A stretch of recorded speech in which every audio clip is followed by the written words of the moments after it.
Quinta-feira, 7 de novembro de 2024. O dia começa com uma explosão no bairro da cidade universitária, em Maceió. O relógio de uma câmera marcava a hora. 4h34 da manhã. O bujão explodiu aqui, ó. Tem pessoas soterradas, pessoas machucadas. Aqui no Maceió 1, explodiu um bujão. O prédio todo caiu, ó. A explosão foi grande, ó. Tem pessoas ali no chão machucadas. Tem pessoas soterradas ali, ó.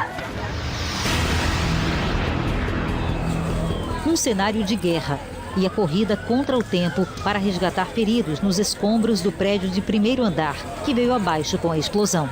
Desesperado procurando seu filho, aqui debaixo dos escombros. Desesperado, pai. A gente entende, né, a dor, né? O trabalho de buscas continuou com a chegada do Corpo de Bombeiros. Ao redor, todos chocados com a destruição.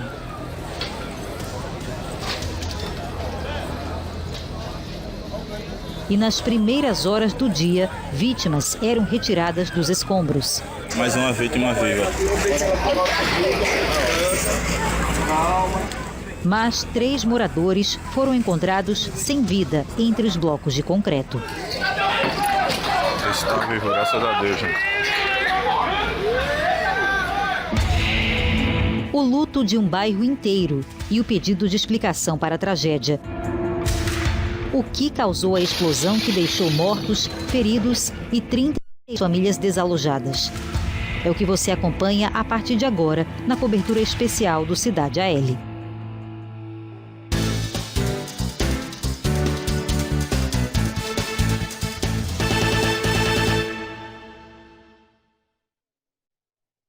Olá, boa noite a todos. Falamos ao vivo do bairro da cidade universitária, aqui em Maceió, o local dessa tragédia que abalou a todos. A gente passou o dia aqui e não poderia ser diferente. À noite, a nossa equipe fez questão de voltar ao local para continuar acompanhando o trabalho da Defesa Civil, da Prefeitura de Maceió e da Perícia Científica do Estado de Alagoas, que quer entender as causas dessa explosão que deixou 3 pessoas mortas hoje, logo depois das 4 horas da manhã. Aqui o trabalho continua com a retirada dos escombros. Hoje, nesse horário, o cenário é totalmente diferente do que se viu de manhã. Era um cenário de guerra, com muitos destroços espalhados pela via e uma comunidade chocada com o que aconteceu. Agora permanecem as equipes que fazem a limpeza e o trabalho de investigação. E alguns moradores que acompanham ainda curiosos e também chocados todo esse processo que se desenrolou ao longo do dia. Por aqui, moradores cansados, exaustos, que não almoçaram, que estão sob efeito de medicamentos para se manter controlados e retirando os pertences das suas casas. São aqueles que tiveram que sair daqui para ir para a casa de parentes ou até procurar um abrigo hoje, num ponto de apoio oferecido pela Prefeitura de Maceió.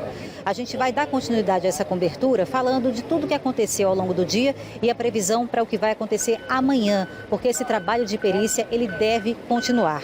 Vou mostrar para vocês como é que está agora a movimentação por aqui no residencial Maceió 1.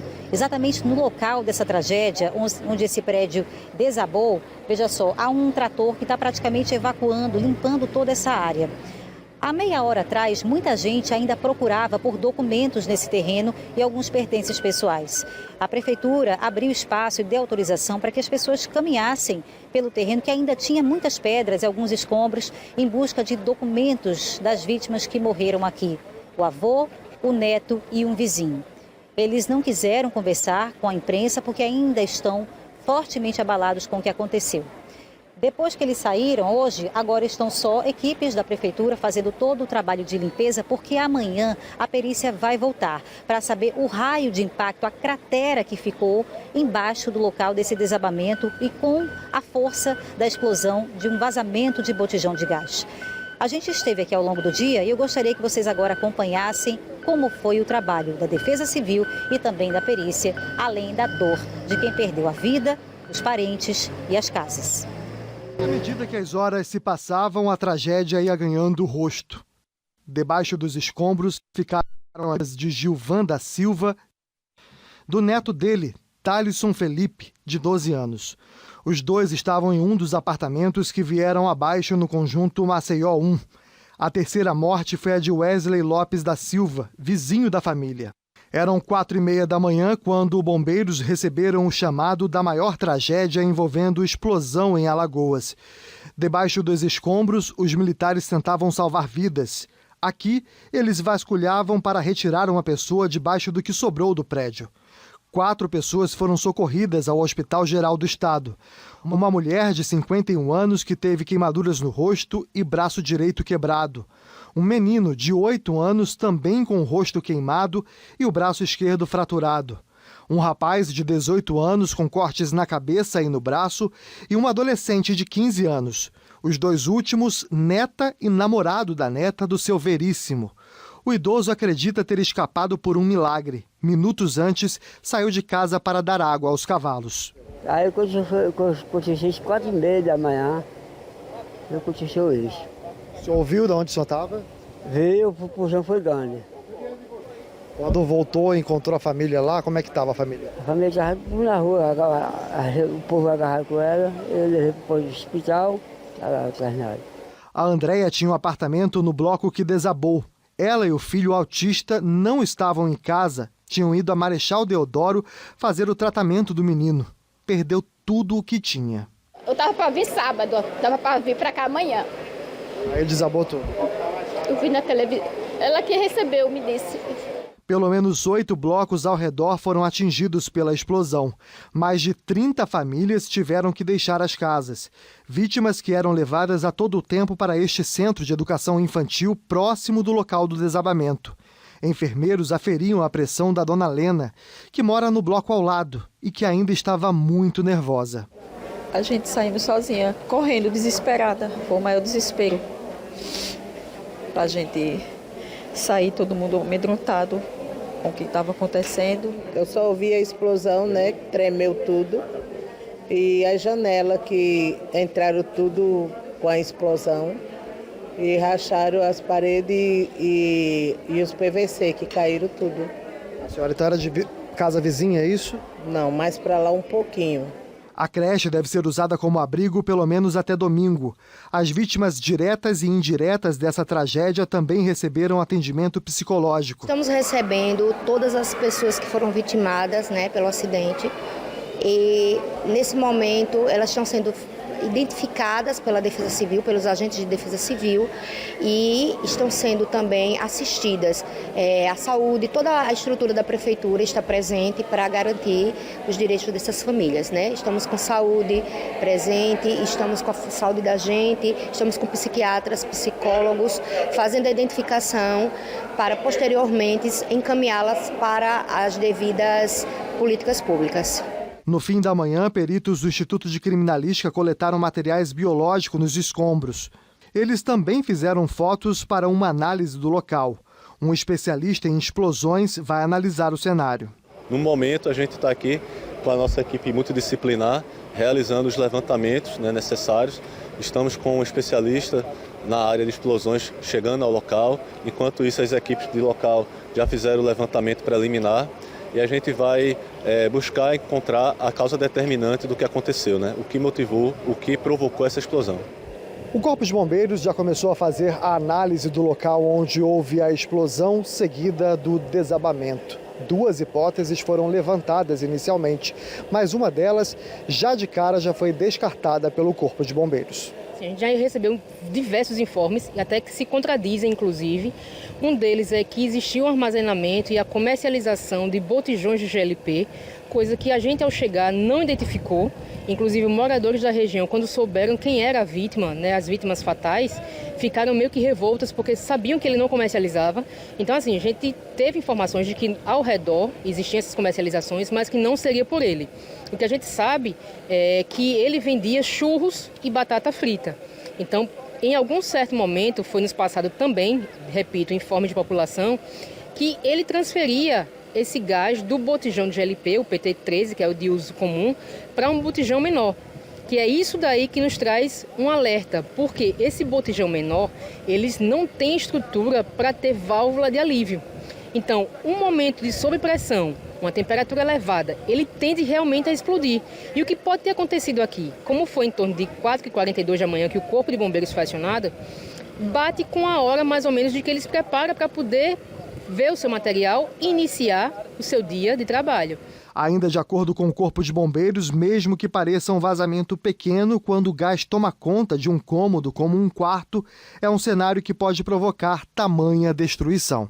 Possivelmente existiu um vazamento de GLP, o acúmulo desse gás dentro do cômodo dele, que não tinha janelas para escoar esse gás, acumulou e deixa até o alerta para as pessoas que estão nos assistindo.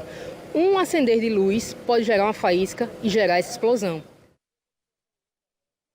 Agora a gente vai ao vivo com o repórter Ivan Lemos para saber como as famílias que foram afetadas, abaladas com essa tragédia, estão sendo acolhidas em um ponto de apoio preparado pela Prefeitura de Maceió. Vou chamar então o Ivan Lemos, que já está com um representante para conversar com a gente. Ivan. Bia, boa noite para você, boa noite a todos. Você viu aí na reportagem que a gente esteve no Centro Municipal de Educação Infantil, bem aqui perto de onde a tragédia aconteceu, durante a manhã, início da tarde. Tinha bastante gente sendo atendida aqui pela Defesa Civil, pelas equipes da Prefeitura, também médicos, psicólogos, enfermeiros aqui nesse local. É um ponto de apoio. Essa creche, mais cedo, ela chegou a ser disponibilizada como um abrigo, porque se as pessoas precisassem vir para cá, ela seria disponibilizada como um abrigo até o domingo. Mas 70 pessoas ficaram desalojadas, conseguiram ir para casa de parentes e, por isso, a creche está servindo só como um ponto de apoio. Se um morador precisar de algum auxílio, procura aqui e vai ter o auxílio da Defesa Civil. Vou conversar agora com a Sheila Ferro, ela é diretora social da Defesa Civil de Maceió. Sheila, a gente falou na reportagem ali agora há pouco, falando desse atendimento que teria aqui. Essas famílias, elas foram atendidas, mas vocês conseguiram identificar ali que elas conseguiriam ficar em casa de parentes. Boa noite. Boa noite, Ivan. Fizemos a realização dos atendimentos, seguindo o fluxo de desastres e o acompanhamento por todas as equipes da Prefeitura, para essas famílias que foram vitimadas. Ao todo, nós temos 21 famílias com suas casas interditadas total e parcial. E 70 pessoas também atingidas diretamente. Então, com isso, essas pessoas foram direcionadas para a casa de parentes e familiares. Amanhã as equipes darão continuidade ao atendimento para prestar auxílio e continuar o atendimento de ajuda humanitária. No momento já se sabe que algumas famílias não terão condições de voltar para casa porque houve o colapso. Quantas famílias são e o que está sendo providenciado de momento ali para essas famílias? Isso. Ao todo, como havíamos falado, são 21 famílias e essas famílias elas serão atendidas pelas SENDES, tá certo? Para observação da ajuda humanitária e observação dos benefícios socioassistenciais em que elas se enquadrem neste perfil. E também a habitação popular, para essas famílias que tiveram a perda total dos seus imóveis. Então, posteriormente será feita novas avaliações nesses outros imóveis que até agora foi identificado como interdição parcial. Dessas que tiveram interdição total já, que foram as que colapsaram, são 8, é isso? 8. A priori, temos 8 famílias que já foi identificado que terão a interdição total. Algumas delas ali, 2 pelo menos, a gente observa que teve morte, caso de avô e neto e o outro caso de um vizinho. Que tipo de auxílio está sendo dado para essas famílias? Já foi disponibilizado psiquiatra, psicólogos, médicos, enfermeiros e toda a assistência humanitária necessária para essas pessoas. Amanhã daremos a continuidade ao atendimento a essas famílias atingidas diretamente por todos os órgãos que estarão aqui presentes. Saúde, assistência, habitação, saúde da gente, médicos e toda a rede que for necessário. Essas pessoas serão atendidas e encaminhadas para que tenham seus direitos atendidos. No caso dessas outras famílias que não tiveram os imóveis totalmente interditados, aguarda-se ali ainda a inspeção da Defesa Civil para voltar para casa, enquanto isso vocês vão acompanhando? Sim, nós vamos acompanhando e também prestar assistência a essas famílias, que também serão acompanhadas tanto pela Defesa Civil quanto pela SENDES para o apoio no que for necessário. Sheila, muito obrigado pela sua entrevista ao vivo aqui no Cidade. A gente deseja então que essas famílias tentem uma noite pelo menos mais tranquila, né? Não sei se pode se usar a palavra tranquila, porque elas não estão dentro de casa, elas foram para casa de parentes, mas aqui a creche, que fica bem aqui do lado de onde aconteceu, serve como um ponto de apoio. Se elas precisarem de algum auxílio, as equipes da Defesa Civil estão aqui e amanhã também estarão aqui durante todo o dia. Bia, eu volto com você. E a gente segue ao vivo aqui do bairro da Cidade Universitária, onde essa tragédia ocorreu hoje mais cedo, e continua o trabalho da Defesa Civil. Eu vou conversar agora com o coordenador geral da Defesa Civil de Maceió, que vai atualizar para a gente o número de famílias que tiveram que sair das suas casas e também o número de imóveis afetados. Muito boa noite, Abelardo. Esse número estabilizou, é o número que fecha a noite. E que número é esse? Nós fizemos aí a evacuação de 29 apartamentos, não é?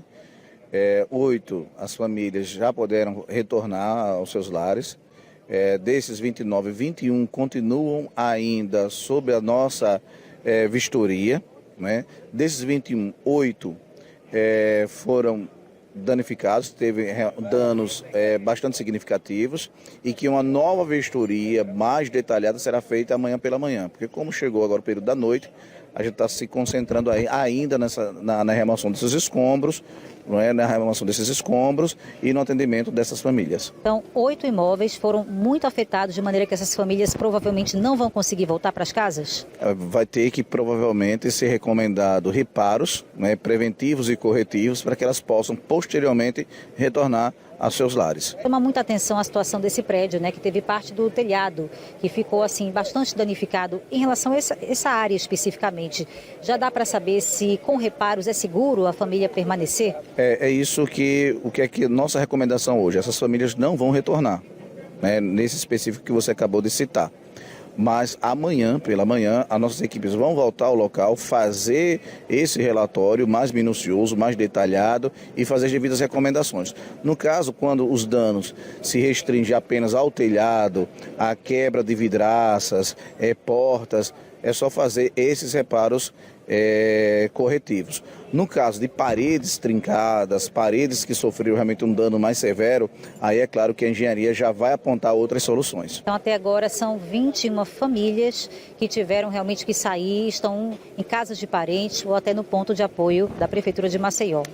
Nesse momento a gente não tem nenhum desabrigado, nenhuma família desabrigada, todas desalojadas, né? Ou seja, estão na casa de familiares, na casa de parentes, né? De forma segura. Né? Outros estão ainda na frente dos seus imóveis pela questão de segurança. A gente sabe que vocês estão aqui para resguardar a segurança e a vida das pessoas principalmente. Eles chegaram a voltar, né, muito preocupados agora à tarde em busca de alguns documentos. Então vocês deram tempo para que eles ainda pudessem acessar a área em busca desses itens essenciais, né? E alguns inclusive tiveram o apoio de um caminhão para sair daqui com mudança. Qual é o apoio estrutural que vocês também têm dado às pessoas que precisaram sair daqui com móveis, com tudo que puderam retirar? Nós estamos com toda a estrutura da Prefeitura aqui à disposição desses moradores, né? Como você mesmo citou, né, caminhões da Prefeitura para ajudar as pessoas no processo de mudança, né, de realocação. Né? Nós estamos com os homens da limpeza, máquinas, né, como vocês acabaram também de mostrar as imagens, máquinas, né, toda essa estrutura da Prefeitura. No CEMEI, nós temos a Secretaria Municipal de Saúde, a Secretaria Municipal de Assistência, a própria Defesa Civil também, né, para dar assistência e apoio a todas essas famílias, né, dessa área adjacente aos 4 apartamentos que sofreram com a explosão. Ainda tem muita sujeira por aqui, o que é natural, né, dada a proporção dessa tragédia, desse acidente. O trabalho de vocês continua ao longo da noite, vai entrar pela madrugada por aqui? Não, a gente em um determinado momento, agora à noite, a gente vai suspender os trabalhos e só retornar amanhã pela manhã. O que a gente precisa fazer nesse intervalo agora de tempo é orientar as pessoas com relação a não retornar para suas residências, outras famílias de retornar, para que a gente possa realmente ter a segurança desse retorno e, é claro, a segurança também que as pessoas vão seguir as nossas recomendações. A área está sem energia elétrica, né? Então também isso é um ponto a se considerar, porque ninguém vai voltar assim sem energia. Amanhã isso deve ser restabelecido. Qual é o contato que vocês estão fazendo também com a Equatorial? Porque afinal é um quarteirão inteiro, tem muitas pessoas que continuam nas casas e estão sem energia. Exatamente. Nas residências, nas edificações que as pessoas podem retornar, a Equatorial está fazendo o restabelecimento do fornecimento de energia. Naquelas residências em que as pessoas não podem retornar nesse momento, isso não vai ser feito. Isso não vai ser feito. Só vai ser feito o restabelecimento do fornecimento de energia para aquelas residências onde as pessoas podem voltar, porque nós sabemos que há segurança para que essas pessoas voltem para os seus lares. O que esperar do trabalho de vocês amanhã aqui? A gente vai fazer, o pessoal da nossa diretoria social, junto com a CENTES, vai fazer uma abordagem a essas residências, a essas famílias que sofreram com esse impacto de forma indireta, né? Tiveram danos estruturais, tiveram danos psicológicos, vai continuar com esse atendimento, com essa assistência, não é? E os nossos engenheiros fazer a vistoria nas outras residências que hoje a gente não liberou para ocorrer o retorno, para que a gente possa fazer realmente as recomendações necessárias a essa residência ter segurança novamente para as pessoas voltarem para os seus lares. Olha, antes de encerrar, eu queria agradecer a sua entrevista ao vivo com a gente aqui na TV Pajuçara, né, informando ao todo o povo de Alagoas o que vocês têm feito, né, para resguardar a segurança e também orientar as pessoas em relação à retomada, à volta para casa.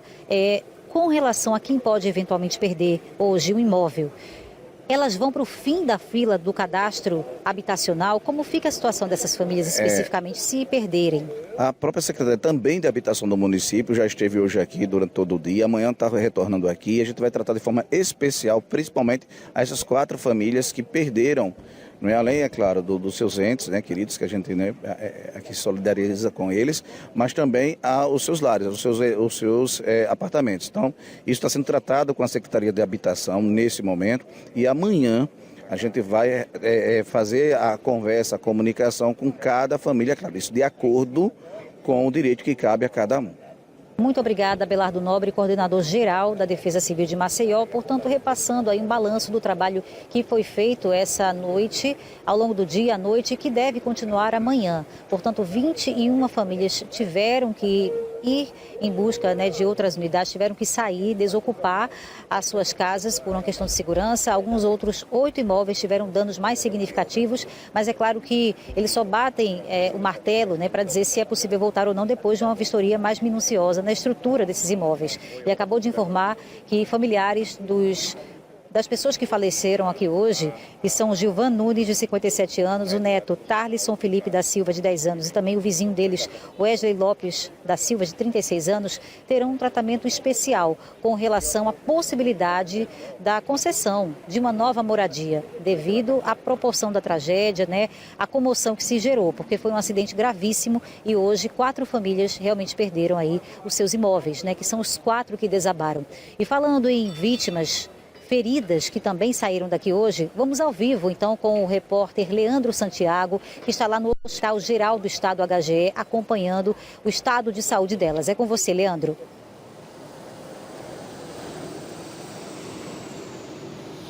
Olá, boa noite. Falamos aqui do HGE, para onde vieram as 4 vítimas que acabaram feridas na explosão do residencial Maceió 1. As 4 continuam por aqui. Os nomes não foram divulgados, mas são elas: uma senhora de 51 anos, um jovem de 18, um adolescente de 15 e também uma criança de 8 anos. Todos eles receberam atendimento na área vermelha aqui do HGE, foram estabilizados e seguem internados por aqui, todos eles com fraturas ou então com queimaduras. Segundo a informação que a gente conseguiu junto ao SAMU, essa senhora de 51 anos está com uma queimadura no rosto e no membro superior direito e também no dorso. Já a segunda vítima, uma criança de 8 anos, teve queimaduras na face e também uma fratura no membro superior esquerdo. A terceira vítima, de 18 anos, um jovem, está com ferimentos na cabeça e no membro superior direito. São as vítimas aí desse acidente. As famílias não autorizaram a atualização do estado de saúde dessas pessoas que estão por aqui. Agora à tarde, o Instituto Médico Legal anunciou a liberação dos corpos das pessoas que acabaram perdendo a vida nessa trágica explosão lá no conjunto Maceió 1. E 2 delas, o avô e o neto, o Gilvan da Silva e também o Tarlisson, já estão sendo velados agora à noite na casa de um parente lá na Chã da Jaqueira. Você vai ver ao longo da programação aqui, no Cidade, como é que anda o inquérito, como é que anda toda a investigação sobre esse caso. Volto com vocês. Olha, aqui no local desse acidente, a gente encontrou agora à noite o tio de uma das vítimas, o Wesley Lopes. Ele está aqui, ele morava, inclusive, nesse residencial, o Maceió 1. O senhor pode vir aqui mais perto para a gente conversar? Estamos ao vivo na TV Pajuçara Record. Seu Lopes, primeiramente, meus sentimentos pela sua perda, né, familiar. Ele que morava com o senhor, né, o Wesley. O senhor morava aqui há quanto tempo junto com seu sobrinho? Meu sobrinho é o Wesley, que infelizmente teve essa fatalidade, né? Isso faleceu aí no momento da explosão. Ele morava comigo há 3 meses, só que eu moro mais tempo aqui no Maceió 1. E ele tem 3 meses só, inclusive ele ia viajar, ele ia se mudar amanhã para o Tabuleiro, que estava pintando na casa lá, o pai dele, a mãe dele, na casa, para ele se mudar, porque para ficar próximo à empresa que ele trabalha. Ele trabalhava com o quê? Ele trabalhava numa empresa que pertence à Prefeitura Municipal de Maceió. Qual era a ocupação dele, a profissão? Serviços gerais, né? Ele trabalhava, entendeu? Ele não era casado ainda, não tinha filhos? Ele teve a casa com a mulher, mas separou a tempo e convivia, morava com o pai dele. Mas só que era meio longe lá pelo trabalho dele. Ele disse, tio, tem como eu ficar aqui enquanto a casa apronta aí no Tabuleiro? Eu digo, tem. Aí ficou comigo. Só que eu estou de férias. Minha família mora toda no interior. Eu moro aqui no interior, porque eu trabalho, sou funcionário, pô, entendeu? Aí, ontem eu vim de lá do interior, passei aqui, ele estava sentado ali na porta do meu apartamento, só que eu fui lá no Village, resolver um problema lá de uma casa que eu tenho lá, e voltei, mas não voltei por aqui, já voltei por lá, que eu fui na Lan House tirar uma documentação. Ontem o senhor, então, passou a maior parte do tempo fora de casa, né? Nessa quarta-feira. Porque eu estava no interior, né? Aí quando eu vim ontem do interior, que eu vim resolver um negócio aqui na repartição. Certo. Aí passei aqui, ele estava sentado ali no telefone, ele nem me viu quando eu passei. Eu fui Isso ontem à noite? Ontem de tarde, umas 4 horas da tarde. O senhor não veio para casa então dormir aqui à noite? Não, né? eu não vim para casa. Eu retornei para casa da minha mãe, que ela mora no Clima Bom. Como foi para o senhor receber a notícia? Quando eu retornei para casa da minha mãe, lá eu tomei café e fiquei com a minha mãe. Eu dormi na casa da minha mãe, quando foi 5 horas da manhã, um funcionário nosso ligou para mim 5 horas da manhã. Disse, Lopes, aconteceu uma tragédia aqui no seu apartamento e parece que faleceu alguém. Eu disse, estou indo para aqui. Aí quando eu cheguei aqui, já se contava 3 óbitos aqui. O meu sobrinho, um menininho de 10 anos que é do meu vizinho, que é o seu Gilvan, homem de bem, pessoa de bem o pessoal aqui. Todo de bem, pessoal. Já estava em óbito, infelizmente uma fatalidade aconteceu essa fatalidade. Estamos aqui com a foto do seu sobrinho, né? O Wesley Lopes, ele ia se mudar amanhã. Amanhã, inclusive a casa estava pronta para ele se mudar amanhã e houve essa fatalidade. Ele alugou uma casa para ficar mais perto do trabalho. O pai dele e a minha irmã, que é a mãe dele, alugou essa casa lá e ia fazer a mudança dele a partir de amanhã. Aí hoje era o último dia dele aqui. Era. E aconteceu essa fatalidade. Como é que está a sua família?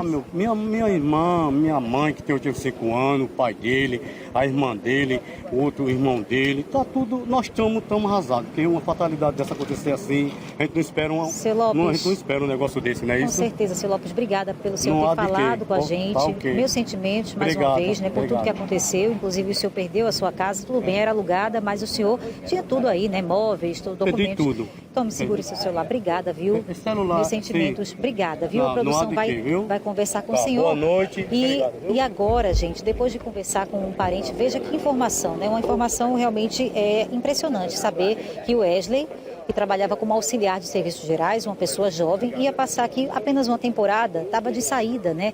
Se mudaria amanhã.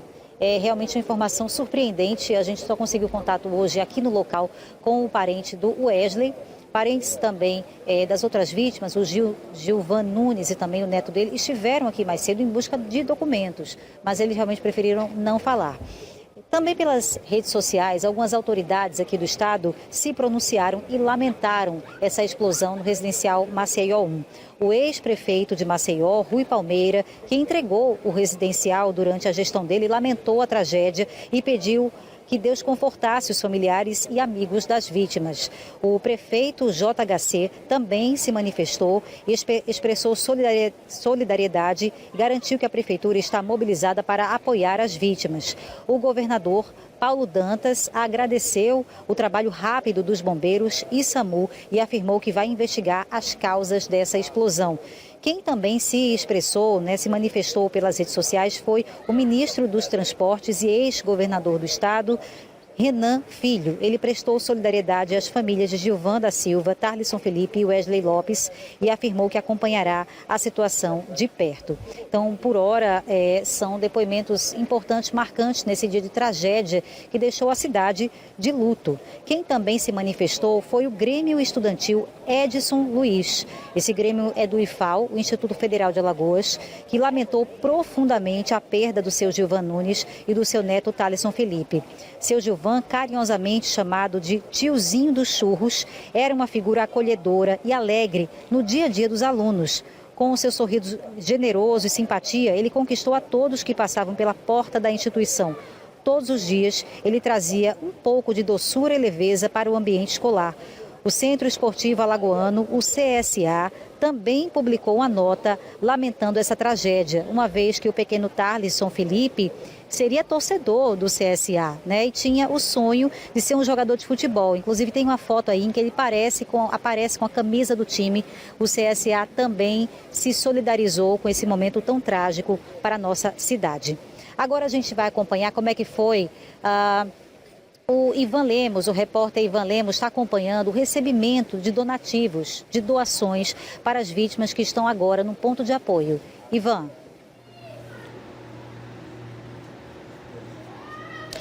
Bia, a gente está aqui na sede da Associação de Moradores e o que a gente vê é a solidariedade num bairro que precisa tanto, mas que as pessoas estão solidárias porque as doações para os moradores desalojados já começaram a chegar. Aqui a gente vê produtos de limpeza, a gente vê comida, vê óleo, biscoito, aqui bastante roupa já. Claro que os moradores precisam bastante, são 70 desalojados no momento, fora os que perderam ali, de fato, as casas. E aí o pessoal precisa bastante mais. Essas doações já estão começando a chegar. Eu estou aqui com o Gilson e também com a Paula. Gilson, que é presidente da Associação de Moradores aqui do Maceió 1. E aí a gente vai falar sobre essas doações. Gilson, ainda bem, né? O pessoal já está começando a doar e já chegou bastante coisa e tem mais coisa ainda para chegar. Sim, graças a Deus, né? Só tenho a agradecer primeiramente a Deus esse momento que a gente está passando aqui no Maceió 1. A solidariedade, né? As pessoas que se comovem com a situação. Venho aqui mais uma vez pedir encarecidamente para as pessoas que tenham um bom coração e queiram ajudar, que ajudem, né? Ajudem, porque nesse momento a gente está precisando demais mesmo, né? Então, pessoal, vamos fazer essa corrente, vamos ajudar. O problema aqui foi muito sério, como vocês viram aí na mídia, né? Na grande mídia que está rolando, os vídeos. Desde as primeiras horas do dia, nós estamos aqui trabalhando incansavelmente para ajudar essas pessoas, né? Eu não me canso de trabalhar junto com meus companheiros, com as pessoas que estão ao redor aqui e que têm bom coração. Então eu peço encarecidamente que vocês continuem ajudando, né? A gente está com alimentos aqui, como foi mostrado agora, produtos de limpeza, com roupas, mas a gente precisa de mais, porque são muitas pessoas que estão necessitando agora nesse momento, né? Indo lá no local, a gente vê que realmente tem muitos apartamentos que foram afetados, né? E a gente precisa ajudar essas pessoas, né? Da maneira que a gente puder. Será bem-vindo. Paula, você estava me contando antes da gente entrar ao vivo, inclusive, que tem doações que vocês não conseguiram nem buscar ainda, mas vocês estão aqui de prontidão na Associação de Moradores e podem receber a qualquer momento. Isso. Hoje a gente vai estar finalizando agora no final da noite, né? Mas amanhã, a partir das 8 horas, vai estar a associação aberta para vocês que têm interesse em fazer doação. E além dos alimentos, né, de roupa, também móveis, que a gente sabe que foram 4 apartamentos abaixo. Então, qualquer ajuda vai ser muito bem-vinda, doe de coração. Porque a gente sabe que quando a gente doa de coração, a gente recebe em dobro, né? A alimentação, que a gente sabe que é o primordial, tanto a parte da alimentação como a parte de higiene também, mas móveis também vão ser muito bem-vindos, tá certo? Que o pessoal ali perdeu bastante coisa, teve apartamento que não colapsou, mas que quebrou bastante coisa ali dentro. Exatamente. Então, vocês que têm imóveis aí que têm interesse de fazer essa doação, né, em bom estado também, mandem para cá, que a gente vai estar fazendo essa organização para entregar ao pessoal que realmente perdeu tudo. É lamentável.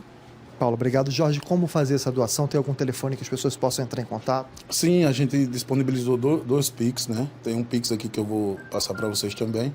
E tem um que a Paula sabe aqui, que foi ela que disponibilizou, né, da página local, e tem o da associação. Só ressaltando aqui rapidinho, pessoal, que foram 4 apartamentos que desabou, né, com o impacto da explosão. Mas o impacto foi tão forte que danificou. Foram feitos um trabalho com o pessoal da Defesa Civil em 29 apartamentos, né? E a gente sabe que esses 29 apartamentos foram seriamente danificados. Então, mais do que nunca, a gente precisa desse apoio de toda a população maceoense, e quem tiver também ao redor de Maceió que queiram ajudar, a gente vai receber de braços abertos, porque realmente é um momento difícil, muito difícil. A gente precisa desse apoio de toda a população. Paulo, não sei se vai dar tempo de digitar lá para a gente botar um número na tela, mas eu vou pedir para você falar aqui qual é o Pix que as pessoas podem ajudar a esses moradores que estão afetados. Tanto o Pix quanto o WhatsApp, vocês podem falar comigo eu mesmo, tá? É o 829-9941-1690. Esse Pix é disponibilizado pelo pessoal aqui da página Maceió Ordinário, que são eu e meu esposo. A gente organizou uma coisa mais rápida, mas tem 2. Tem o meu, que é esse 9941-1690, e o Gilson, o presidente, vai passar um também, que é o CNPJ, não é isso, Gilson? É um CNPJ. Repete só esse que você já falou. É 829-9941-1690. Tem mais um?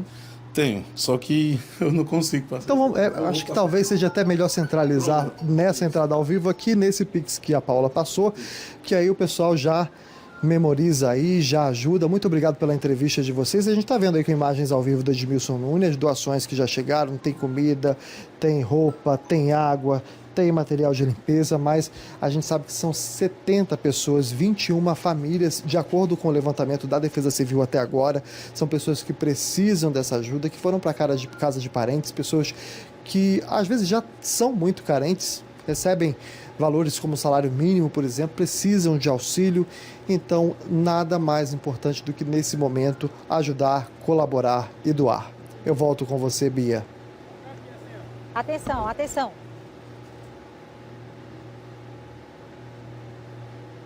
Olha, a gente continua acompanhando o trabalho da Defesa Civil e também o trabalho que as famílias estão tendo para ainda retirar alguns móveis, alguns pertences, para ir dormir em outro lugar. Aqui está tudo escuro, porque a Equatorial ainda não restabeleceu a energia. Isso deve acontecer porque alguns moradores que tiveram imóveis avaliados, eles podem voltar, eles poderão voltar.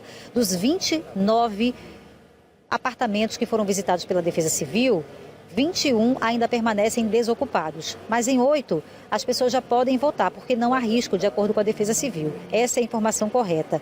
E o que acontece? Aos poucos a energia será restabelecida, mas está tudo escuro. Inclusive vocês podem ver isso por imagens que a gente está trazendo agora de drone ao vivo aqui do local dessa tragédia. Aliás, a gente montou um estúdio improvisado da TV Pajuçara aqui no residencial Maceió 1 para mostrar a vocês como está a movimentação agora à noite. Ainda há a presença de curiosos, de vizinhos aqui da região e toda a nossa equipe que está mobilizada para trazer uma cobertura completa desse acontecimento tão marcante e traz algumas lições que a gente vai repercutir ainda hoje ao longo do nosso jornalismo, que é sobre o depósito, o armazenamento de botijões de gás, porque, de acordo com a perícia, essa é a mais provável causa dessa explosão. Inclusive, alguns botijões foram retirados daqui de tamanhos diferentes, tanto grandes quanto pequenos, do local onde a explosão aconteceu.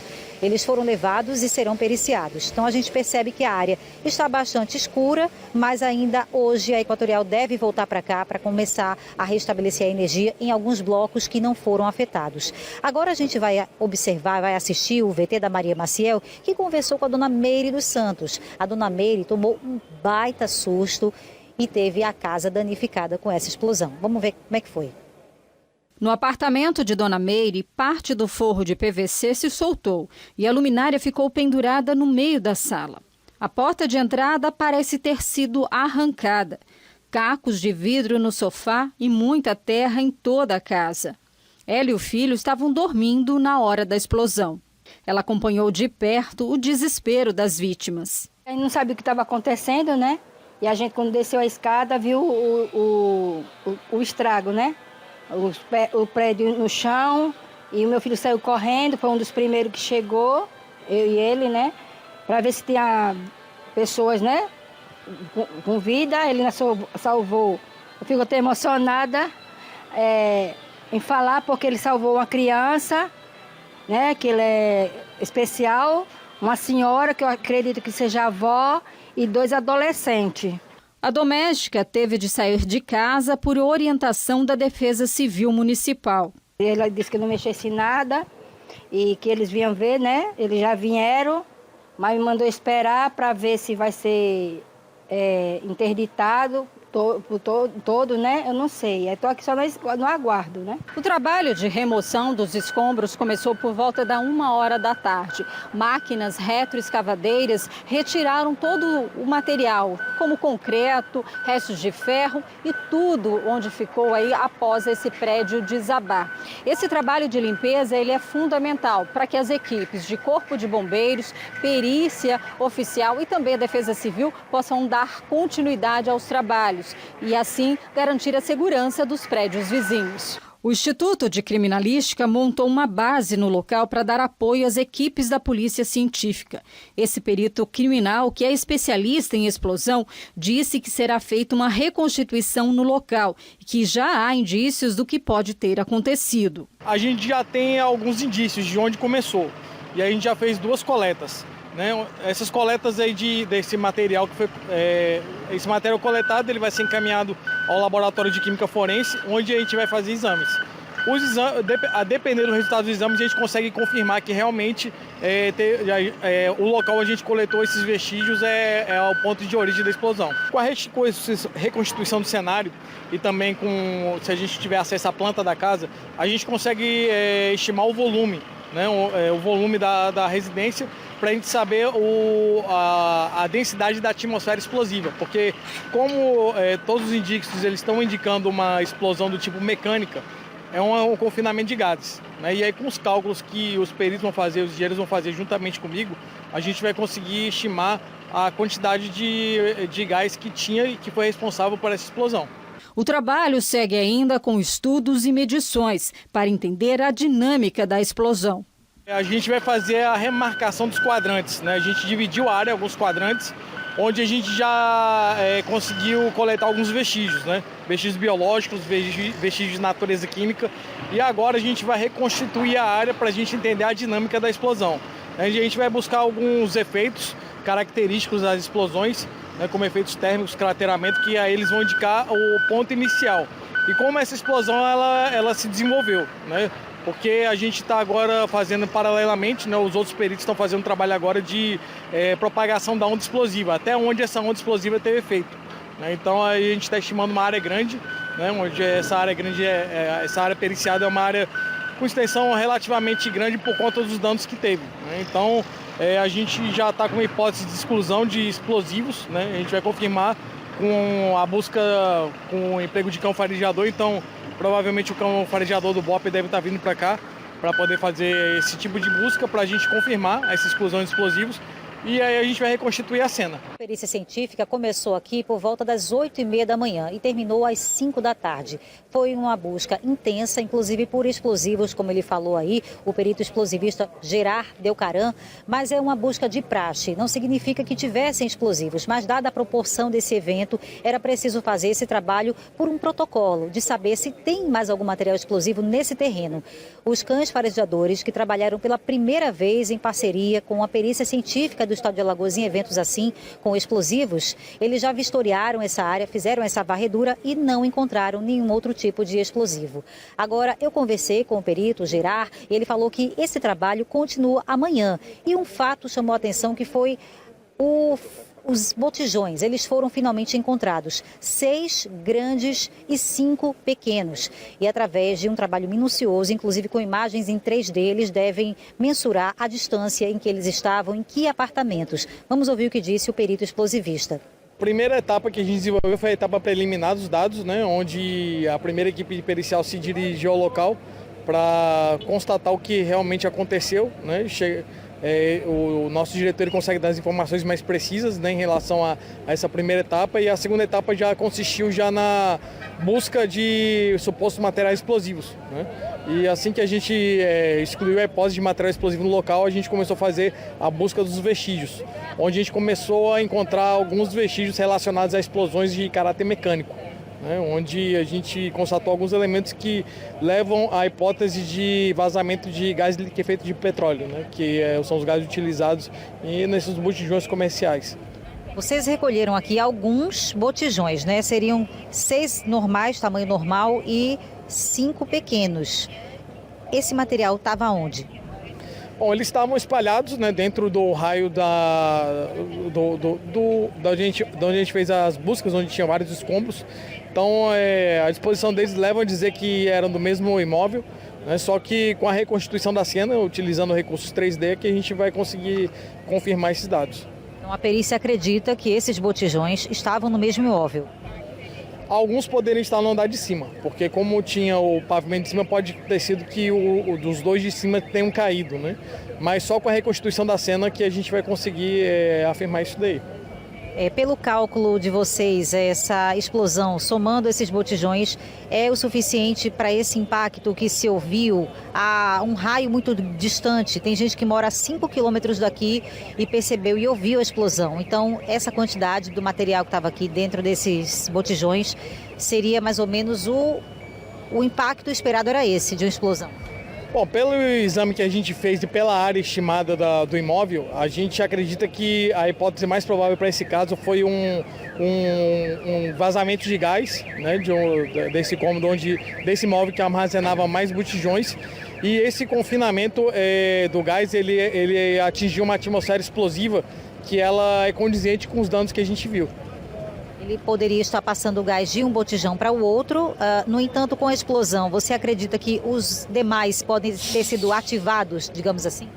Bom, vai depender dos exames que a gente vai fazer usando microscopia eletrônica de varredura no nosso laboratório de química forense, né, onde a gente coletou mangueiras para a gente saber se elas estavam primeiramente de acordo com a norma existente e também se ela apresenta microfissuras que possam ter vazamento de gases. Vocês recolheram hoje aqui botijões, válvulas? E mangueiras, sim. Esses materiais todos vão ser analisados dentro do Instituto de Criminalística para a gente poder dar um resultado mais preciso. Aqui mesmo em Alagoas? Sim, no Instituto de Criminalística de Maceió. E qual é o prazo para o trabalho de vocês de perícia técnica ser concluído? Bom, isso vai depender da complexidade dos exames, né? A gente coletou vestígios biológicos para a gente também confirmar o georreferenciamento das vítimas. Então a gente vai usar o setor de genética forense e química forense, né, para poder trabalhar. E de acordo com os resultados dos exames que a gente vai conseguir estimar o tempo. Mas se saírem os primeiros resultados de uma maneira eficiente, eu creio que em 10 dias a gente comece a emitir os primeiros laudos. Bom, falando agora da situação de momento, uma importante atualização é a volta da energia elétrica. As luzes estão sendo finalmente acendidas aqui, agora são 18 horas e 47 minutos. Queria até mostrar para vocês a volta da energia nas casas dos moradores que não precisaram sair das suas residências. A gente tem imagens aí de drone para que vocês possam acompanhar. Como é que está o clima nesse ambiente, nesse lugar, nesse dia inesquecível para a população de Maceió? Mais uma tragédia envolvendo explosão com vazamento de gás de cozinha. Então, hoje, todo mundo acordou com essa notícia tão triste e agora a gente está vendo aí as consequências. A volta da energia era um passo importante para que as pessoas pudessem finalmente descansar, organizar a desordem, a bagunça das casas diante de um dia de tanto nervosismo e de tanta tristeza por aqui. E por falar de luto, a gente separou aqui as fotos das 3 vítimas fatais dessa tragédia. O coração de Maceió se entristece com a perda das 3 vidas. Elas foram identificadas como Tarlisson Felipe, de 10 anos, um menino cheio de sonhos, com toda a vida pela frente. Gilvan da Silva, de 57 anos, o avô de Tarlisson, conhecido pela sua bondade e pelo seu sorriso acolhedor, sempre presente para aqueles que mais precisavam, e também o Wesley Lopes da Silva, de 36 anos, um homem que, assim como as demais vítimas, deixa um vazio imenso no coração da sua família e dos seus amigos, e que se mudaria daqui a amanhã, de acordo com o tio com quem eu acabei de conversar. Então a gente está mostrando para vocês aí quem são as vítimas dessa explosão, do desabamento desse prédio de 2 pavimentos, não é? O térreo e o primeiro andar, e que deixou outras tantas pessoas feridas, agora estão no HGE. A gente segue nessa cobertura falando do que está acontecendo no momento, que é a retomada da energia elétrica, os trabalhos que pararam por aqui das máquinas, agora é um campo vazio, alguns curiosos caminham por ali para tentar descobrir algum pertence que tenha ficado para trás no meio dessa tragédia toda. Ainda tem gente vasculhando a área e agora com a volta da iluminação, isso faz com que as pessoas queiram retornar, porque com a luz é mais fácil, né, gente, de procurar algum pertence e até documentos, porque lembrem-se, eram 4 apartamentos por aqui com moradores e as pessoas ficaram sem nada, não é? Então agora tem gente ali no terreno, a Defesa Civil encontra no local, tem gente usando ainda um instrumento, como se fosse uma pá, para tentar escavar esses escombros, esses destroços na área que foi atingida, e isso agora fica mais fácil com a energia elétrica. Já não tem mais nenhuma retroescavadeira trabalhando por aqui, até uma hora atrás era um barulho, eram caminhões passando, e aos poucos a situação começa a se acalmar depois desse dia caótico aqui no bairro da Cidade Universitária. E não só aqui, porque essa explosão ela foi ouvida a um raio de 5 quilômetros de distância. A gente recebeu imagens de um circuito de câmeras que estava numa varanda em que foi possível ouvir o áudio dessa explosão às 4h34 da manhã. Essa casa fica lá no bairro do Santos Dumont e a distância calculada daqui para lá é em torno de 4 ou 5 quilômetros. Então vocês imaginam o que as pessoas aqui da rua não ouviram nesse horário? Quem estava ao lado desse prédio?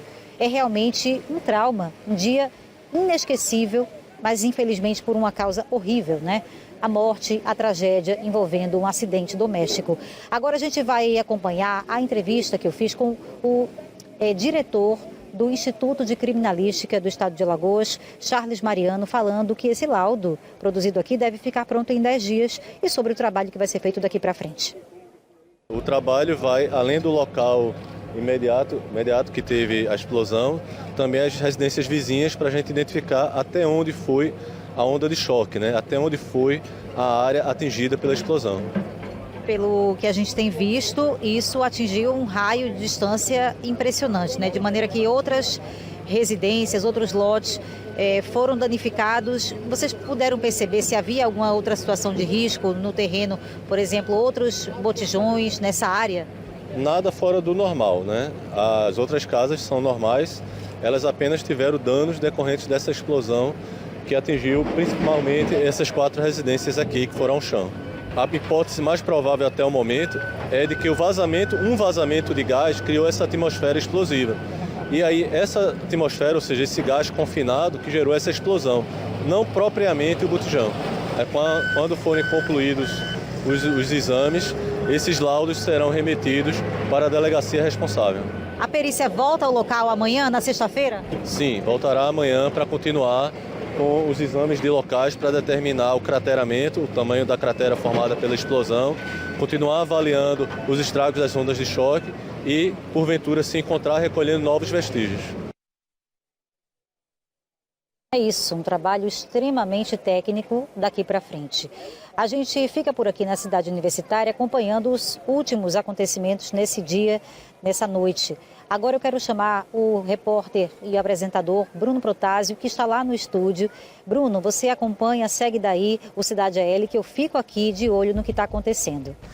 Obrigado, Bia. Boa noite para você. Você tem total prioridade, é óbvio, para novas informações aqui ao longo do Cidade AL, especial, direto do local da explosão. Desde o início do programa, a Beatriz Lacerda, nossas equipes de reportagem trazem atualizações sobre esse dia. Como a Bia mesmo disse, inesquecível, mas infelizmente pela tragédia, pela grande explosão. E daqui a pouco vamos voltar ao vivo com a Beatriz Lacerda, que segue a apresentação direto do local, acompanhando todas as atualizações e informações que surgem, tanto agora desta noite, quanto também já projetando o próximo dia, já que essa cobertura especial segue e o trabalho também não vai parar hoje. Segue também com os técnicos da Defesa Civil, da Polícia Científica, do Corpo de Bombeiros, todas as análises feitas no local da explosão. E a gente segue com a nossa cobertura especial do Cidade L, aqui no bairro da Cidade Universitária, em Maceió, onde hoje cedo um prédio desabou após uma explosão às 4h30 da manhã. Agora à noite o cenário já é bem diferente, a energia por aqui já foi restabelecida, agora equipes de empresas de telefonia também trabalham e muitos moradores começam a retomar a vida que ficou paralisada literalmente em torno dessa tragédia que levou a vida aí de 3 pessoas que moravam num conjunto bem atrás de mim, onde existiam 4 apartamentos que ruíram, desabaram. Outras pessoas foram socorridas com vida para o HGE. Só que o estrago não só foi aqui na região em que eu estou, do residencial Maceió 1. Por aqui, 29 apartamentos foram danificados com o estrondo. A maioria das pessoas ainda não voltou para suas casas. 21 famílias ainda estão desalojadas. Só que essa tragédia também afetou moradores de outro condomínio nessa mesma região, nesse mesmo bairro. E foi lá que a Maria Maciel foi hoje cedo e conversou com outras pessoas que tiveram prejuízos emocionais, inclusive. Veja aí. E eu e meu esposo na hora escutou a zoada e um grito, bem, o povo gritando. A Isabela ainda está assustada com o que aconteceu. O estrago só não foi maior porque as janelas tinham película. Fez com que segurasse mais, né, o vidro. Mas a gente mesmo assim ainda ficou uns pedacinhos no chão, perto da televisão. Ficou tudo cheio de vidro ainda. Agora vocês imaginaram que era o quê? Achei que estava caindo algum avião na hora. Ou, sei lá, na hora você não pensa muito, porque não dá para pensar. Mas foi muito forte. Eu fiquei acho que mais de meia hora, só em estado de choque, só tremendo. Nesse vídeo, o morador mostra como ficou a casa após a explosão. Pedra. Eu não sei se o vidro tem cor. Não sei como tô. Ó.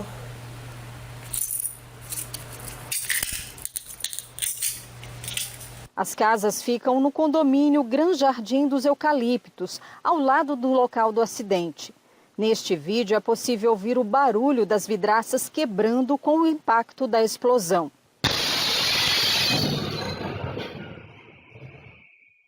O som da explosão também foi registrado por uma câmera de segurança de uma residência no bairro do Santos Dumont, mostrando a dimensão da explosão.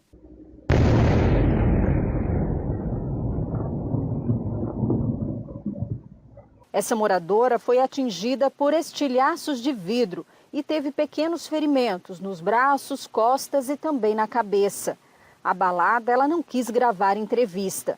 No momento da explosão, dormiam neste quarto, nessa cama de casal, a mãe, o filho adolescente, e nesse bercinho aqui tinha um bebê de pouco mais de 2 anos. Quando quebrou a vidraça, tudo veio abaixo.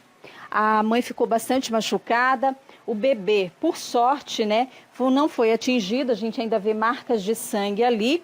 O bebê estava aqui, olha, bem nesse local aqui. É claro que acordou já assustado, chorando, A mãe ainda pegou essa toalha para limpar o sangue. Foi um momento de terror para essa família, que graças a Deus não teve ferimentos graves. A casa da Daniela também foi atingida. Ficou nada inteiro. Caiu tudo aí minha filha pequenininha até se assustou com o barulho, acordou assustada, chorando. Mas ninguém se machucou? Não, graças a Deus não, tá tudo bem. Após o susto, os moradores começaram a fazer a limpeza e a calcular os prejuízos. Na casa do Fábio, além das vidraças, o gesso do teto de vários cômodos caiu. Como se fosse de uma bomba, o avião caiu, alguma coisa dessa natureza. Os estilhaços tudo em cima de nós. Até tive algumas escoliações, pulei da cama, corri logo para o quarto, viemos para aqui o povo pedindo socorro ali. Então foi... No condomínio, o cenário é de destruição. A casa do Fábio fica aqui, bem frente ao muro que separa os condomínios, o local onde aconteceu o acidente. Neste condomínio são 324 casas. Pelo menos 100 delas foram afetadas e tiveram as vidraças quebradas com o impacto, com o estrondo da explosão. O Fábio se emociona ao lembrar do momento da explosão e se diz grato por todos da família estarem bem. A gente fica mais chocado porque tiveram pessoas que perderam a vida ali. Terrível. Graças a Deus. A gente tá com vida, realmente não tem como não se emocionar, né? Assistindo a esses depoimentos, ao dia difícil que moradores viveram em toda essa região, em todo esse bairro. E olha só, para vocês terem uma ideia da distância desse condomínio para o local em que nós estamos agora, a gente tem imagens de drone ao vivo para vocês fazerem esse passeio junto com a gente, com essa imagem aérea. A gente está saindo do ponto exato da tragédia, do local onde esse prédio desabou, onde essa enorme explosão se ouviu hoje cedo, para o local onde a Maria Maciel esteve hoje também conversando com outros moradores desse outro condomínio. Então é uma distância mais ou menos de 300 metros daqui para lá. E vejam só os danos causados mesmo a essa distância, nesse raio de 300 metros. Então veja, do ponto que a gente saiu, o cinegrafista da gente, o repórter cinematográfico Wellington Soares, está se aproximando dessas casas que foram afetadas mais cedo. Vocês viram aí, né? Portas, janelas quebradas por conta do impacto dessa explosão. O que nos faz pensar mais uma vez no risco que as pessoas que estavam bem aqui ao lado correram, morando em apartamentos tão próximos, porque a gente está no meio de um residencial, né? E agora a gente está passeando para o local onde, tão longe, janelas também foram quebradas, pessoas também acordaram assustadas com o barulho do estrondo que se ouviu às 4h30 da madrugada. Então a gente fez esse passeio para que você de casa possa perceber, né, a distância e o impacto que essa explosão causou hoje cedo aqui no bairro da Cidade Universitária. Graças a Deus, por lá, as pessoas não tiveram nenhum ferimento grave, todo mundo agora está se recuperando do susto, receberam a nossa equipe mais cedo, ainda estavam bem abaladas, né, como a gente ouviu aí na conversa com a Maria Maciel. Mas agora a gente volta para o ponto em que nós estamos, que é onde o trabalho da perícia se concentra e também da Defesa Civil. A gente está voltando para o ponto exato dessa tragédia para dizer que amanhã cedo a Defesa Civil vem para cá e a perícia também, o trabalho continua. E hoje teve um fato interessante que foi a presença de alguns cães farejadores. Eu comentei mais cedo que, por uma praxe, esses cães vieram procurar explosivos. Não significa que a perícia desconfiasse que tinha explosivo aqui, mas para eliminar essa possibilidade, para ter a certeza de que não havia qualquer explosivo aqui que pudesse ter aumentado o impacto dessa tragédia, aí os cães vieram aqui hoje. Eles são treinados para isso. A gente conversou, inclusive, com o sargento, que é o responsável pelo trabalho, né, com esses animais, o sargento Santos. Vamos conferir. É a primeira vez assim em trabalho juntamente com a perícia, né, oficial, no caso com a polícia científica. Foi a primeira vez que nós participamos desse tipo aí de varredura preventiva pós-acidental. Ou seja, já aconteceu acidente e aí nós somos acionados pelo Esquadrão Antibomba do Batalhão de Operações Especiais. Nós somos acionados através dele. E aí, para dar esse apoio aí à Polícia Científica, então é a primeira vez que nós trabalhamos em conjunto com a Polícia Científica, né, para descartar qualquer tipo de possibilidade de algum artefato explosivo. Então, nossos cães, eles detectam artefatos explosivos. Então, a nossa missão hoje foi garantir somente essa questão de uma varredura preventiva pós-incidental, para evitar realmente, para descartar qualquer tipo de possibilidade de ter sido algum outro artefato explosivo. Mas aí, no caso, fica... o que realmente causou a explosão é com o perito da Polícia Científica. E o cão é treinado para isso e, no momento, ele não detectou a presença de nenhum explosivo. Nós utilizamos 2 cães que detectam explosivos, o K9 Romeu e o K9 Hector, e nenhum deles, né, não indicou a presença de algum artefato explosivo, nem mudou o comportamento. E aí a gente fez várias, né, algumas varreduras aí no local e... nada de ilícito foi constatado. Existiam alguns lugares que não foi possível passar o cão, justamente porque ainda é um local muito insalubre para passar o cão, né? Então existem alguns lugares que a gente não conseguiu passar, mas que na verdade realmente o local que importava que passasse, né, que fizesse essa varredura, foi feito. Olha, minha gente, eu vou dizer uma coisa para vocês, é uma cobertura impressionante a gente imaginar o que aconteceu aqui mais cedo, né? Esse episódio tão marcante.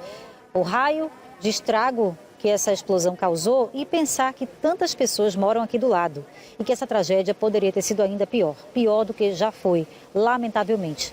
Né? A gente também esteve na casa de pessoas que moram bem perto do local onde esse prédio caiu, que são moradores do mesmo residencial. E quem conversou com eles foi o repórter William Tavares. Veja aí. Um dos apartamentos atingidos foi esse que nós estamos. No momento da explosão, a vítima dormia dentro deste quarto. e foi resgatada pela própria filha. Apesar do grande susto, ela não teve nenhum ferimento grave. Quando eu acordei assim, a minha menina, que ela dorme no primeiro quarto, e eu já estava com os entulhos em cima de mim, assim. Aí ela veio mãe, né, me acudir e eu levantei e a gente... Aí só vi uns gritos também, aos vizinhos, muita gente correndo já tentar ajudar os vizinhos, e tinha uma mulher desmaiada, o povo ficou ajudando o povo, né? E a gente tentando querer ajudar também, e tem um vazamento de água muito grande aqui no apartamento que eu moro no de baixo. Aí atingiu a metade, né, do apartamento, e a gente foi já tentando tirar o documento, alguma coisa que a gente pode tirar. A senhora vai para outro local? Né? Não tem para onde ir. Eu sou filha e agora a gente está desamparada, não tem casa, essa era de aluguel e agora a gente não tem para onde ir. Qual o seu nome? Liara. Liara, quando aconteceu o fato, você estava dormindo? Estava dormindo. Na verdade, eu estava tendo um sonho ruim, eu acordei, virei e deitei de novo e comecei a dormir. Quando eu peguei no sono, aconteceu. A Michele mora no primeiro andar do mesmo local. Dentro do apartamento, os estragos estão por toda parte. Só escutei a explosão e quando caiu as coisas por cima de mim, minha menina estava no outro quarto e gritou, mãe. Aí foi quando eu me levantei que eu vi tudo, não tinha como ficar aqui, né? Pedi ajuda para sair do apartamento. Todo o vidro da janela se quebrou, não foi? Quebrou, caiu por cima, o cabelo ainda está aqui cheio de vidro, estou cortada, arranhada. Graças a Deus deu tempo para a gente correr, né? E a gente não pode ficar aqui, porque está correndo risco, né? Michele, a gente observa que tantos apartamentos também foram atingidos, né? Agora o seu fica mais próximo. Fica mais próximo, fica atrás do que foi mais atingido, né? Que caiu tudo, que teve morte e tudo, né? Eu ainda não fui para a parte da frente e olhar. Equipes da Defesa Civil Municipal estiveram na comunidade e fizeram os primeiros levantamentos. Também está aguardando que a nossa engenharia faça, de forma bastante minuciosa, toda a vistoria nas edificações circunvizinhas para saber qual é a edificação, qual o raio ainda de segurança que as famílias podem voltar.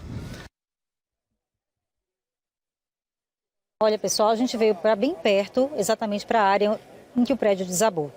Agora que o cenário é tranquilo e que ninguém mais trabalha por aqui. Vamos comigo, você de casa aí do Cidade AL, para a gente perceber essa região. Tem gente por aqui ainda, são famílias, tem animais. E é até difícil a gente entrar numa área de tristeza, uma área de uma tragédia, onde 4 famílias moravam aqui até ontem e agora é um vazio imenso.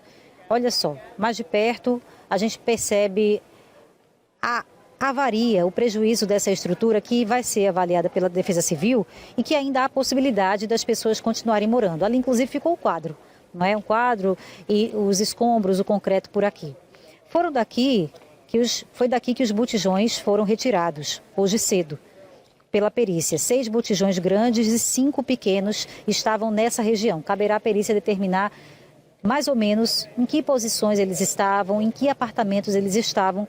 Tudo isso foi demarcado para que, apesar da bagunça que ficou, a perícia vai ter condições, com o trabalho de computação, de entender mais ou menos a dinâmica e em que posição esses botijões poderiam estar. E para isso que eles vão voltar amanhã, para fazer o que eles chamam de reconstituição. Então, aqui hoje tem somente uma cadeira.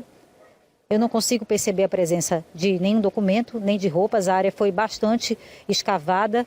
Alguns alimentos dos armários, das cozinhas. A água que ainda está ligada, vazando por aqui. Um botijão de água. Muito pouco ficou para trás. A maioria do material foi totalmente removido e ainda vai ser amanhã, porque a perícia volta para o local.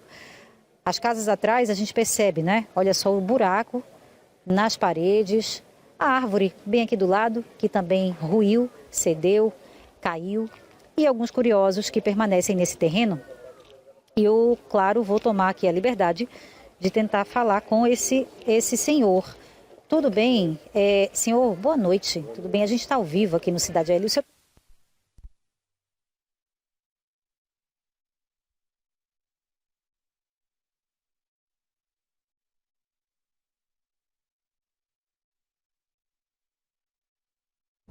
A gente teve um problema no áudio, daqui a pouco vamos voltar com a Beatriz, direto do local, conversando com as pessoas que ainda estão por lá. É com você, Bia.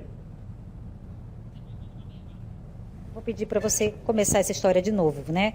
Eu estou aqui conversando, você estava me dizendo a posição em que as pessoas estavam. Você conhecia eles? Todos. Você morava onde? Eu moro aqui a 50 metros aqui atrás. Você veio ajudar mais cedo? Sim, veio o rapaz aí e a gente tirou umas placas de cima. Aí conseguimos tirar a esposa do que morreu, a senhora. A menina que morava em cima, uma adolescente, ela com a explosão ela voou aqui e ficou fora de si também. A criança estava aqui, só que tinha muita pedra em cima da criança e infelizmente a gente não pôde fazer mais nada. Vocês tentaram, né? Com certeza, até me arranhei aqui um pouco. Agora de noite você voltou para ver. Qual era o cenário? A gente estava até comentando ali, a gente só viu esse negócio naquelas guerras da Ucrânia, de Israel, porque aí não tem nem palavra, não. Pessoa que a gente conhece, que vê todo dia, tá embaixo dos escombros, você querer fazer alguma coisa e não poder. Você tinha contato com o seu Gilvan? Tô quase todo dia, o Goiaba, como a gente chamava ele aqui, era colega nosso aí, trabalhador. Como era a rotina dele aqui? O que vocês sabiam da vida dele? Acordava de manhã para trabalhar. Logo cedo ele acordava a trabalhar. O filho dele também, o colega nosso aí. A esposa dele faz quentinha para vender almoço, ela prepara almoço também. É umas pessoas tudo trabalhador, infelizmente. Agora é esperar, né? Esperar o que a perícia vai determinar, né, meu? Com certeza. Meus sentimentos para você também. A sua casa você teve que sair. Não, a minha casa não foi atingida não. A gente só ouviu, mas graças a Deus não foi atingida não. Só dos colegas aqui ao redor mesmo. Você vai conseguir dormir essa noite? Não. A minha esposa tentou 2 vezes quentar comida e eu fiquei com medo, eu nem comi ainda. Você está muito abalado. O cheiro do gás, o cheiro do gás. O cheiro do gás era forte aqui também. Com certeza, até às 6 da manhã estava demais, principalmente naquela região ali. Certo, obrigada. Seu nome de novo? Cláudio Stone. Obrigada pelas suas informações. É isso, gente. Eu tenho uma outra pessoa que também está no terreno e que veio olhar. Como é teu nome? José Braz. O senhor veio procurar alguma coisa? Não, na hora que eu sou morador, né? A gente estava aqui tentando desligar as coisas que ainda ficou ligada ali, a água, as coisas que ainda não desligaram, o bombeiro civil, que eles estão tomando café, a gente foi desligar, que está vazando muita água. Mas a gente aqui foi os primeiros moradores a chegar no local, né? Do acidente.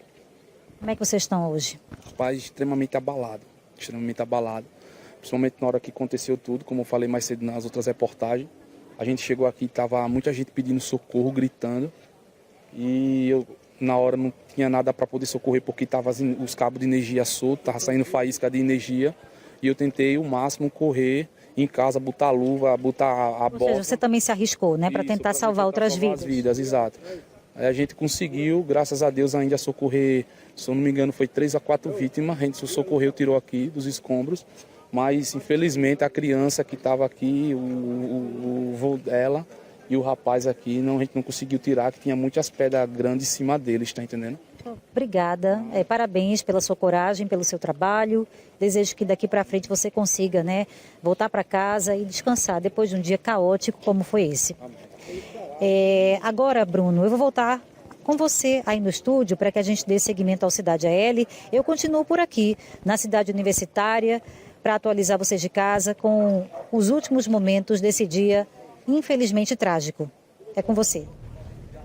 É isso, Bia. Vamos seguir com a nossa cobertura especial. Você diretamente do local, com novas informações, prioridade total para essa cobertura e relatos realmente impressionantes, né, gente? Ouvir as pessoas que ajudaram ali a socorrer as vítimas da explosão é algo que toca realmente o coração, entristece bastante, porque o Cláudio Stone falou, é difícil você tentar ajudar, fazer alguma coisa e saber que ali às vezes você não tem muito o que fazer diante da gravidade do que aconteceu das pessoas embaixo dos escombros. Eles conseguiram ajudar muitas pessoas feridas ali, foi muito importante o papel inicial da população antes da chegada do corpo de bombeiros, inclusive, que chegou rápido pelo que eu soube lá no local também, até porque tem um posto lá em cima e aí conseguiu chegar, mas o trabalho inicial foi da população, os vizinhos, as pessoas se ajudando mesmo da comunidade. E os relatos são emocionantes. Mais uma vez a gente usa esse espaço aqui também para se solidarizar com todos. todos os familiares das vítimas que infelizmente se foram, daqueles que estão extremamente abalados, que perderam suas residências, que não sabem como vai ser inclusive amanhã, tiveram a perda material e principalmente com aqueles que perderam seus entes queridos. Falamos ao vivo da cidade universitária, em Maceió, onde ao longo do dia e também agora à noite, as equipes da TV Pajuçara Record estiveram em campo para acompanhar essa tragédia, que foi uma explosão provocada muito provavelmente pelo vazamento de um botijão de gás, que fez com que um prédio desabasse, deixando 3 mortos e alguns feridos. Entre esses feridos, que foram levados para o Hospital Geral do Estado, um deles teve alta. E o nosso repórter Ivan Lemos está agora na casa dessa vítima. É com você, Ivan.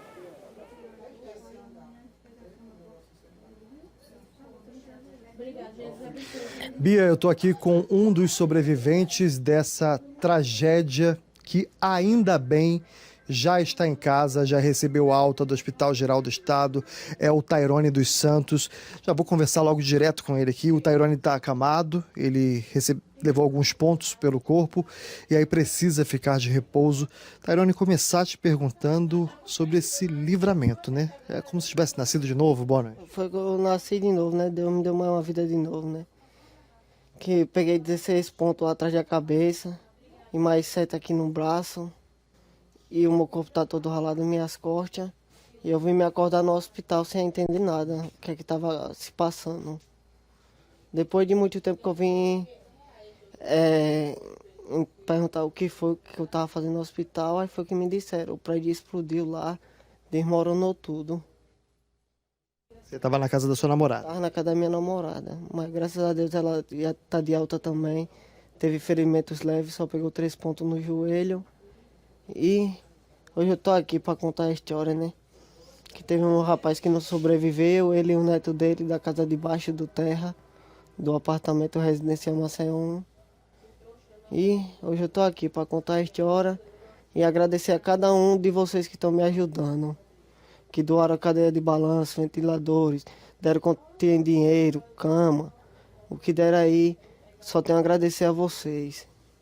Você estava dormindo, né? Vocês dois estavam dormindo? Só vim me acordar no hospital, sem entender nada. Quando acordou, que te disseram que o prédio explodiu, o que passou pela sua cabeça?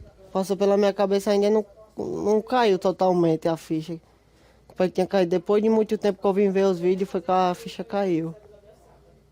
Eu disse, eita, nasci de novo, graças a Deus aí. Deus me deu mais uma vida nova. E aí você tá agora com pontos ali no braço esquerdo, né? Aqui tá trincado o osso daqui, da parte do lado. Tá trincado, mandaram manter em repouso. Tô nem conseguindo pisar no chão aqui. Tem 6 pontos. E aqui atrás, perto da minha nuca, tem 16 pontos arrodeado. Você viu que... Toda ralada. Você viu esses pontos no seu braço e sobre os pontos na cabeça, que são 2 lugares do corpo bem complicados, né? Que sobreviveu ali.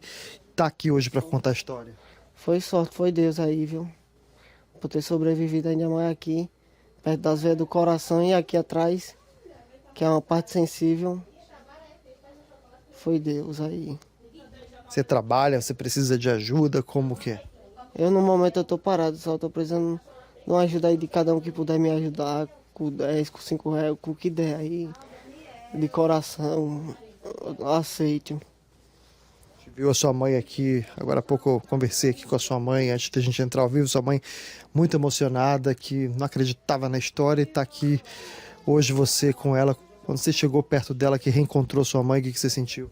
Senti um alívio, nasci de novo. E minha mãe é tudo na minha vida, né? É a minha guerreira, sempre tá comigo, não me abandona por nada. E eu também tô junto com ela, porque daí vier. Quem quiser te ajudar, como é que faz? É só entrar, mandar no Pix da minha irmã ou chegar no WhatsApp da minha irmã. Vou chamar a minha irmã para ela deixar o Pix aqui. E quem puder contribuir, só muito obrigado a todos. Tairone, muito obrigado pela sua entrevista. Boa sorte para você, que você se recupere bem. Sua namorada também, que você falou que está numa situação mais tranquila, né, mais leve. O Tairone, que está acamado por causa desse osso aqui na região do quadril, que precisa colar, ele precisa ficar de repouso.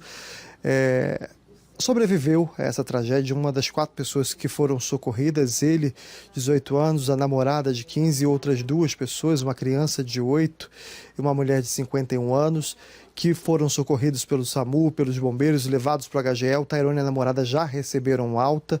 As outras 2 vítimas a gente ainda não tem a informação se receberam alta ou não, mas fica aqui essa mensagem desse sobrevivente dessa tragédia que aconteceu hoje e chocou Maceió e o estado de Alagoas. Eu volto com você, Bia.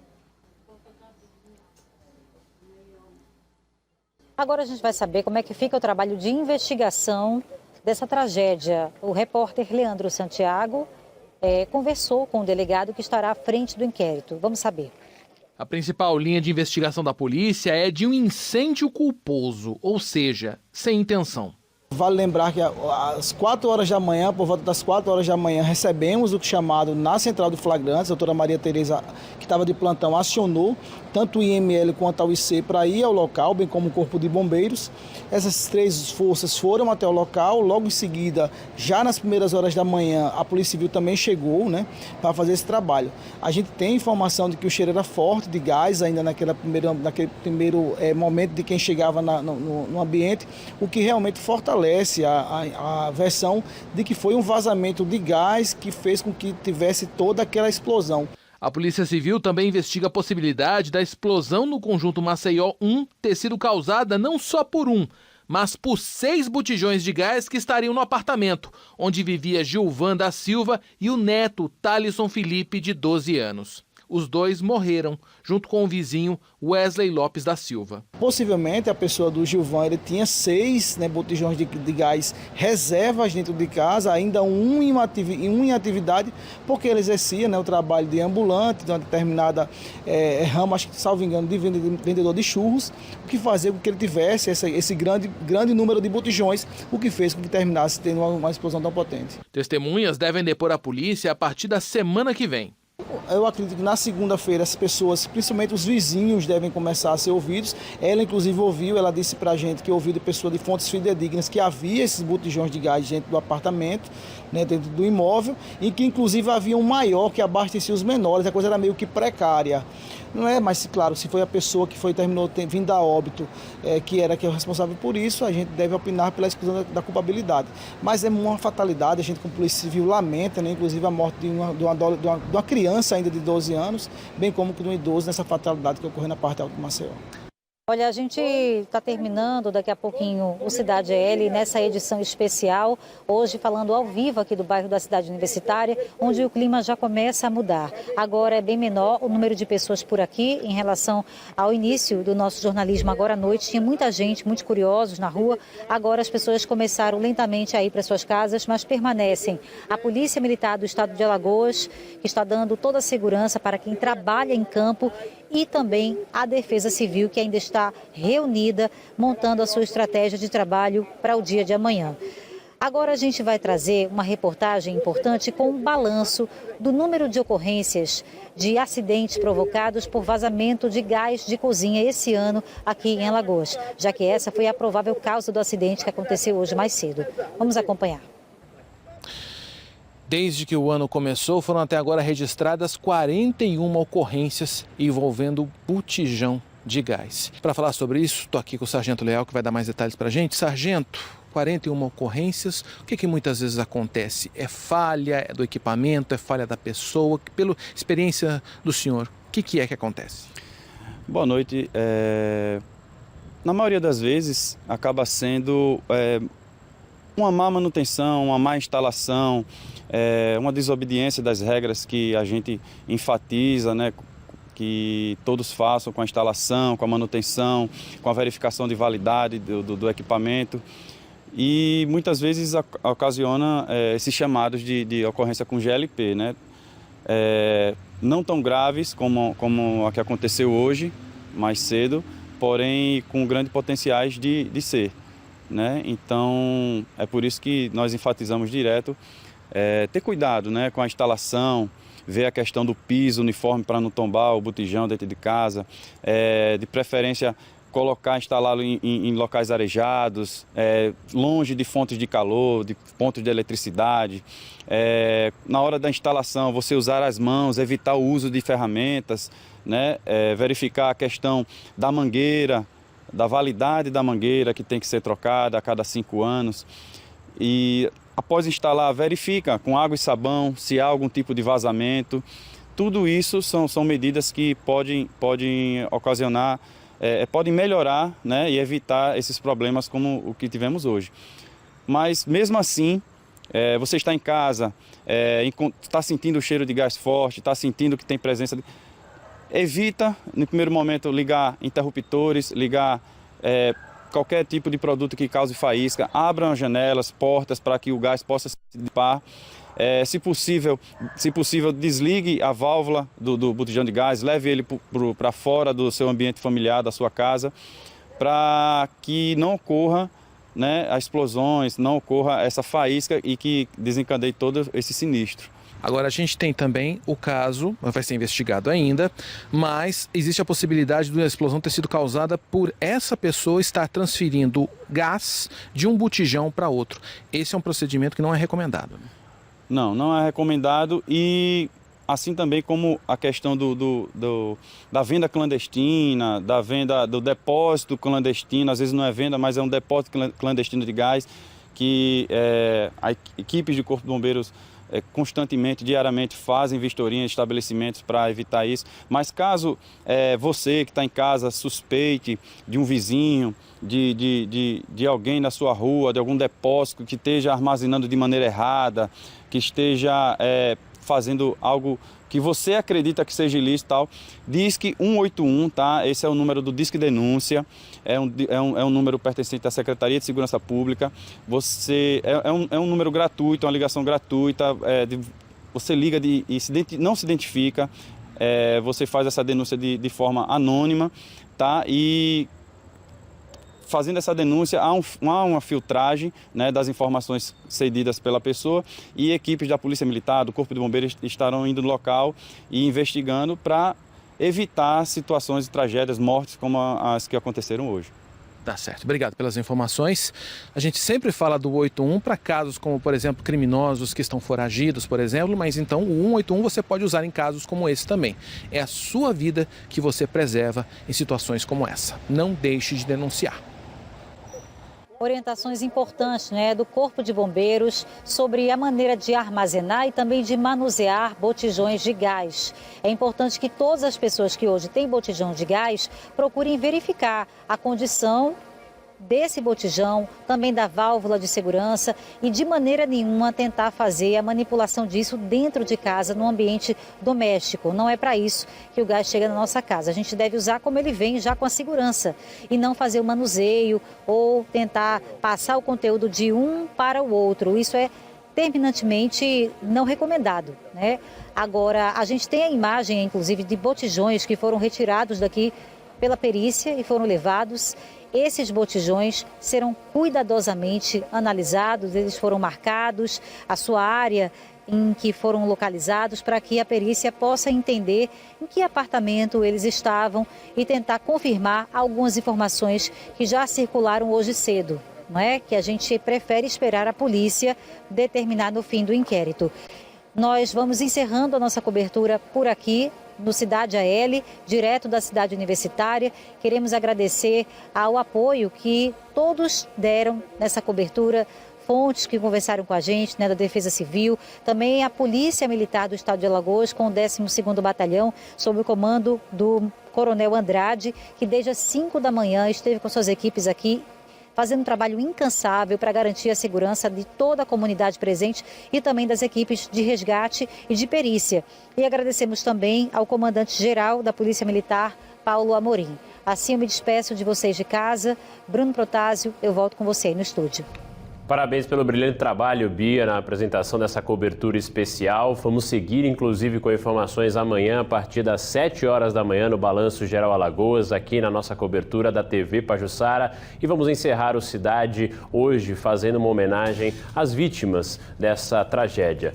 O Gilvan, o seu neto, o Tarlisson e o Wesley. Que Deus conforte o coração de todos os familiares e amanhã a gente segue a nossa cobertura.